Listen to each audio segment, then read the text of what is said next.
Hello everyone! Today I'll be reviewing Encanto, the 60th animated film released by Disney. I will be rating everything in the movie, which means spoilers. So if you haven't watched it, mute the TV or the stream, pause the video and come back when I'm done. Let's get into it.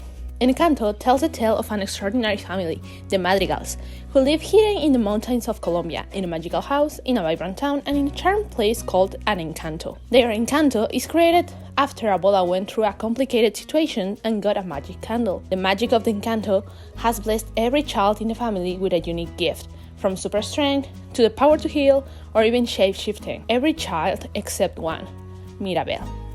Mirabel is the main character of the movie, who tries to help their family and save the Encanto, or magic that they had when she discovers, with a vision from Bruno, that her family might be in risk, and she's the last hope to save the magic. Now for the characters and their powers, of course. Abuela is basically the one in charge of the show, as Mirabel said in the song The Family Madrigal. Let's be clear, Abuela runs this show. Basically, she got the powers from a candle, a miracle that helped her save her people in the past.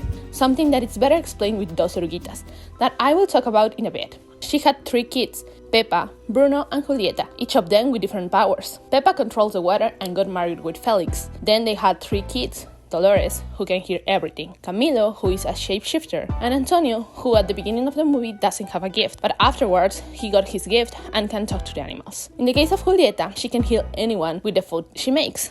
Julieta got married with Agustin and had 3 kids. Isabela, the oldest one, can grow flowers. Luisa, who is the middle child, and she's super strong. And the youngest one, Mirabel, who doesn't have a gift.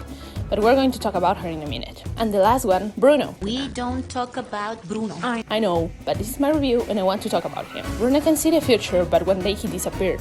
That's the basic information you need us for right now. At the beginning of the movie, we can see her as a child, going to open her door and get her gift like everyone else did. Obviously, everyone thought that she got a gift at first, or at least that's what I thought. However, after the first song, we realize that she doesn't have a power, which connects to Antonio. As I said before, Antonio is the youngest child in the family, which is waiting for his gift. However, we see that he is hiding under the bed in the nursery before the ceremony to get his gift, where Mirabel finds him. Mirabel shows that the ceremony doesn't affect her at all, and tries to support Antonio, telling him that she is sure that everything will be fine. One of the most important moments in the movie is when Mirabel walks down the aisle, with Antonio grabbing her hand.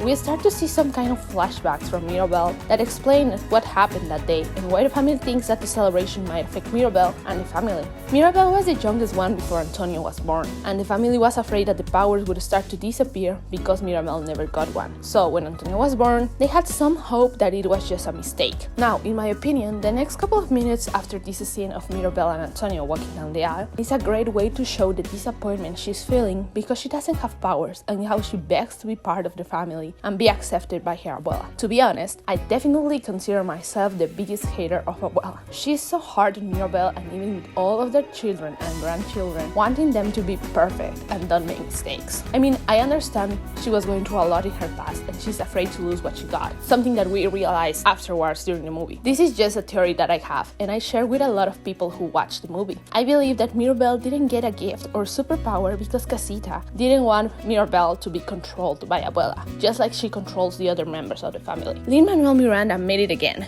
He managed to give us a musical that was awesome, and the songs really connected with the audience. However, I would love to talk a little bit more in depth about We Don't Talk About Bruno. This song is basically the kids' version of Non-Stop from Hamilton. Non-Stop is the last song on Act 1 and showcases how Lin signs their work without a signature, and he does the same with We Don't Talk About Bruno. Just listen.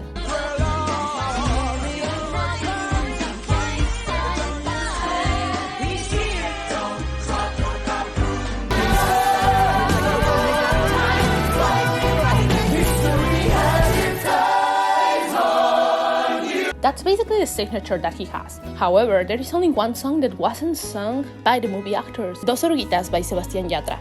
We wanted to write a song that encompasses the love story of Abuela Alma and Abuelo Pedro, and how that leads to the miracle that becomes the Encanto. The visuals are awesome. I love the game between the lighting and the shadows. It starts with a really colorful scenography, but it gets darker as the movie progresses. In general, the movie is really good. It's the 60th animated movie that they created, and the people behind it were the ones that work on Tangled, Moana, and Zootopia, which are incredible animated movies. Also, they work with a great composer, like Lin-Manuel Miranda, that make it a really good movie. However, as a Latina, I would have loved to see a little bit more of a traditional Colombia, and not just the typical things like the arepas and how they base everything on family and music. In conclusion, you should watch it if you haven't. See you in the next review!